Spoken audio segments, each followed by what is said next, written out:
सुनैना और सुरेखा यह दोनों देवरानी जेठानी थी।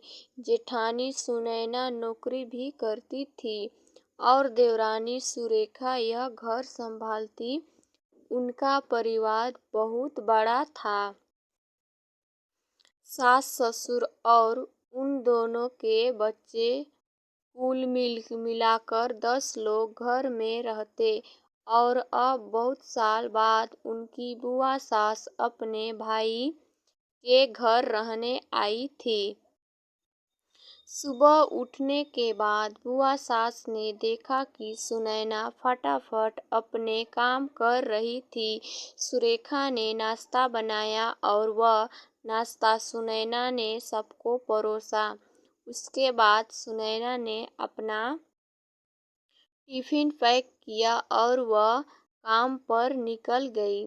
सुरेखा ने वापस दोपहर का खाना तैयार किया और थोड़ा वक्त अपनी सास और बुआ सास के साथ बैठी रही। बुआ सास से रहा नहीं गया। उन्होंने सुरेखा को पूछा, छोटी बहू, तुम्हारी जेठानी तुझ पर बहुत हुक्म चलाती है। सुबह से देख रही हूँ रसोई घर में अकेले ही काम करती हो और वह महारानी दिखावा करने के लिए नाश्ता परोस रही थी।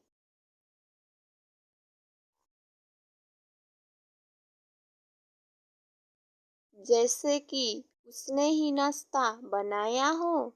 यह सुनने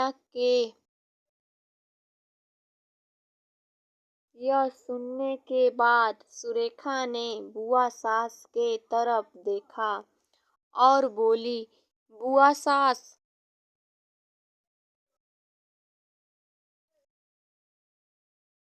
जी ऐसा कुछ नहीं है। सुनैना दीदी बहुत अच्छी है। बुआ सास बोली, तुम बहुत भोली हो सुरेखा।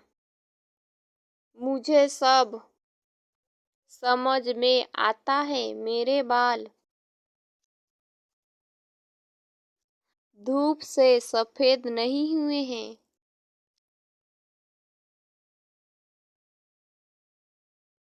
सुरेखा से अब नहीं रहा गया। वह बोली, ऐसा नहीं है बुआ जी। आपको सुनैना दीदी ने सब वो नाश्ता परोसा, वह दिखावा, पर आपको यह नहीं दिखा कि दीदी ने मुझे जबरदस्ती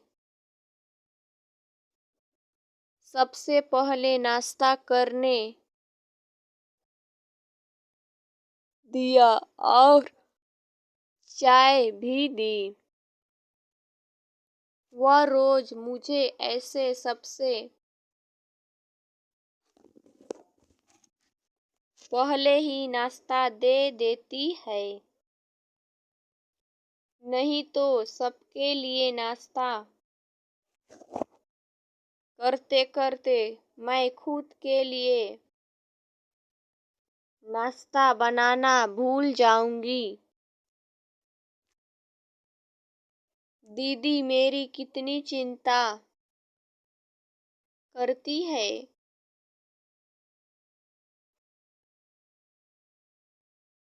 दीदी सुबह जल्दी उठकर मंदिर साफ करती है, फूल सजाकर रखती है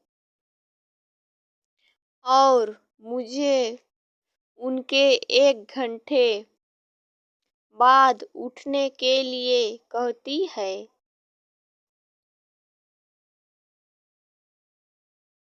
शाम को आते समय बाजार से सब्जी भी लेकर आती, क्योंकि हमारे मिस्टर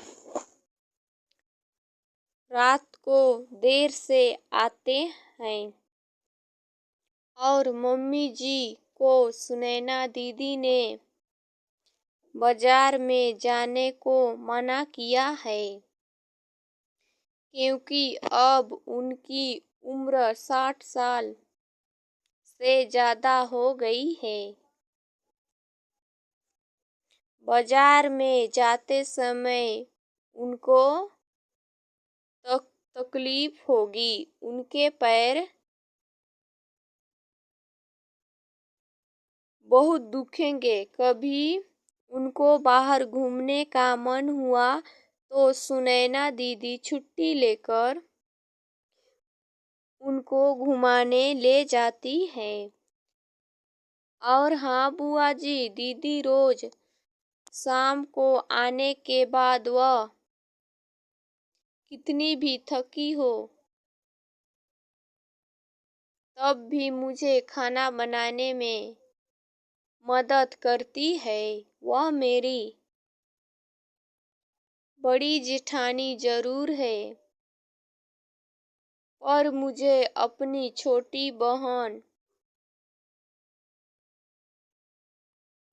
ही समझती है और मैं उन्हें अपनी बड़ी बहन समझती हूँ। यह सब सुनकर बुआ सास एकदम चुप हो गई। उनकी चुगली सुरेखा के आगे टिक नहीं पाई।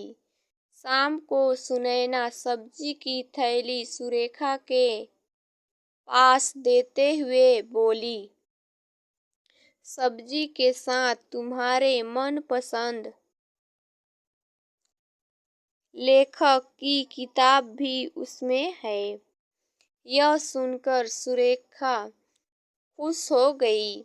सुनैना को थैंक यू बोलकर सब्जी की थैली किचन में रखकर वह अपने रूम में चली गई। उतने में बुआ ने सुनैना को आवाज दी, बड़ी बहू जरा यहाँ आना। वह बोली, सुनैना तू इतनी मेहनत करके पैसे कमाती है और ऐसे फालतू में किताब खरीदी करके मुफ्त का खर्चा करती हो, वह भी अपनी छोटी देवरानी के लिए। वह ऐसे भी घर में बैठकर करती क्या है? तुम दिन भर मेहनत करती हो और वह घर में आराम करती है। इस पर सुनैना हंसकर बोली, क्या बुआ जी, आराम? और सुरेखा उसे तो कहने पर भी वह आराम करती नहीं। सुबह उठकर बेचारी काम करती रहती है। सबका मनपसंद खाना, मेरे और उसके मिलाकर 4 बच्चों का टिफिन, सब वही तो करती है। और तब भी उसके चेहरे पर हमेशा आनंद दिखता है। सुबह की चाय पीने के लिए उसके पास वक्त नहीं रहता। दोपहर को जब बच्चे घर आते हैं तो उनका खाना, होमवर्क सब वही देखती है। इसलिए मुझे बच्चों का टेंशन नहीं है और इसलिए ही मैं ऑफिस में मन लगाकर काम कर पाती हूँ। कुछ दिन पहले ही मुझे प्रमोशन मिला है। इसके अलावा मम्मी जी और पापा जी की दवाइयाँ कभी खत्म हो गई और कभी लाने की हो तो वही ध्यान में रखती है। घर में कोई मेहमान आए तो उनकी मेहमान नवाजी भी वो वही करती है। बुआ जी, घर और बच्चे संभालना छोटी बात नहीं है। इतना सब सुनकर बुआ जी उनकी तो बोलती ही बंद हो गई। सुनैना कभी कोई शिकायत नहीं करती, वह सब काम कर लेती, वह सिर्फ पढ़ना पसंद करती है। फिर मैं मेरी छोटी बहन के लिए इतना नहीं कर सकती। मैं नहीं करूँगी तो फिर कौन करेगा? इतना बोलकर सुनैना अपने रूम में चली गई। यह सब बोलना सुनैना की सास पीछे खड़े होकर सुन रही थी।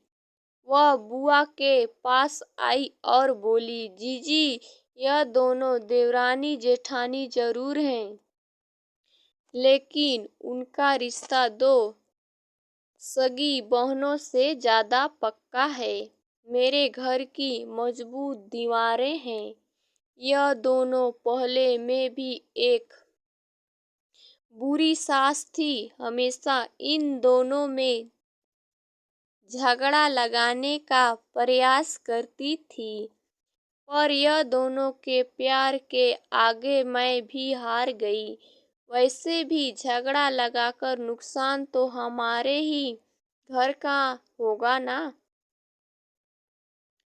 पर यह बात बुआ को समझ में नहीं आई। रुदन करते हुए कमरे से बाहर चली गई, क्योंकि उन दोनों में झगड़ा लगाने के लिए ही वह आई थी। पर सुनैना और सुरेखा, इनकी जैसी दो समझदार देवरानी जेठानी के बीच झगड़ा करवाना बहुत मुश्किल था। तो दोस्तों, सुनैना और सुरेखा, इनकी जैसे समझदार देवरानी जेठानी जिस घर में होंगे, उस घर का कोई बुरा नहीं कर सकता। जिस घर में ऐसी बहुएं होंगी, वह घर स्वर्ग बन जाएगा। दोस्तों, देवरानी जेठानी की सुंदर पारिवारिक कहानी आपको कैसी लगी जरूर बताएं। चैनल पर नए हैं तो चैनल को सब्सक्राइब करके बेल आइकन पर क्लिक कर लेना। जब भी मैं कोई नई वीडियो अपलोड करूं तो नोटिफिकेशन आप तक पहुंचते रहे। फिर मिलते हैं अगले नेक्स्ट वीडियो में नए टॉपिक के साथ। तब तक के लिए जय हिंद, वंदे मातरम, बाय बाय। कहानी सुनने के लिए आपका बहुत बहुत धन्यवाद।